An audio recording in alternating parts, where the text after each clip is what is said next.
If you're tired of ghosted applications and dead-end interviews, good. That frustration means you're still in the fight. If you're looking for work right now and it feels like the doors just won't open, maybe you're not getting calls, or you keep getting interviews that go nowhere. Let's start here. You are not broken. What you're up against is a noisy system. Algorithms skim your resume before a human ever does. Overworked hiring managers spend 30 seconds on what took you 3 hours to polish. None of that measures your character, your work ethic, or the fact that you're still here trying. So my goal today is simple: to give you 3 things you can control in any field, in any situation, whether you're trying to get that first interview or finally break through after it. First thing, make your story obvious in the first 10 seconds. Most applications fail before the person even finishes the first line, not because you're unqualified, but because your story is buried in polite, generic language. When someone opens your resume or LinkedIn, they're scanning. They're not relaxed, sipping coffee, reading every word. They're tired. They're busy. They're looking for a reason to move on. So give them a reason to stay. At the very top of your resume or profile, I want one clear sentence that answers 2 questions. What do you do?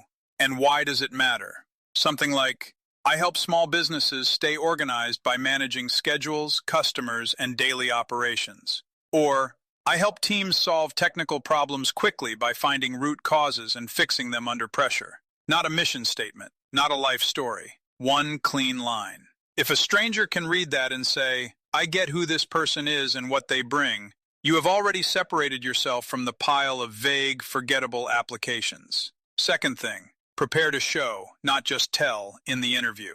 Most interviews fall apart because the answers are too long, too vague, or too rehearsed. So before any interview, I want you to walk in with 3 short stories ready. Each story should be about 1 minute or less. Story 1, a time you fixed something. Story 2, a time you learned something. Story 3, a time you carried something when no one else wanted to. That might sound like, there was a time our process was breaking down and customers were getting frustrated. Here's what I noticed, what I did, and how it changed the outcome.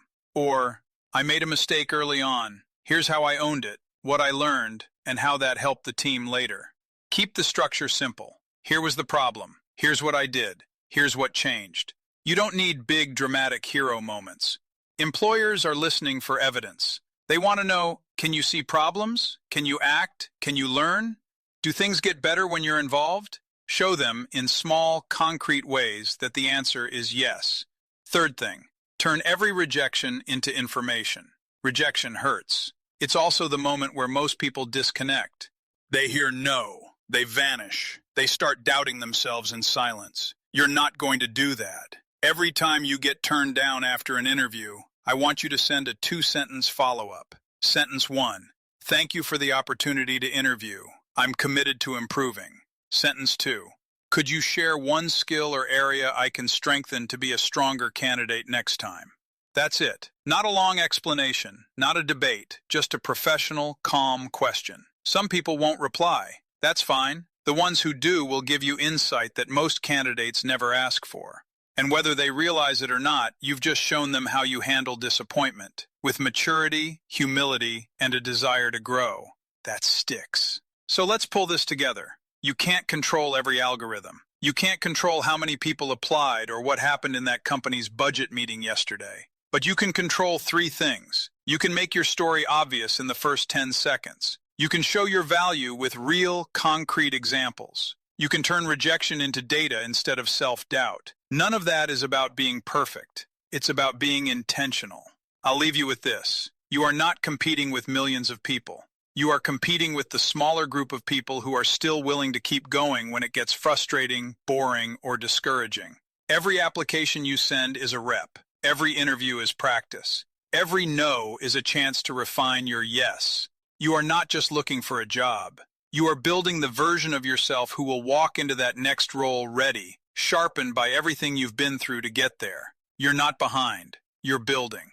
So keep going. Tighten your story. Sharpen your examples. Ask for feedback. And when the right door opens, and it will, you won't be there as someone who got lucky, but as someone who refused to disappear. God bless you all, and God bless the United States of America.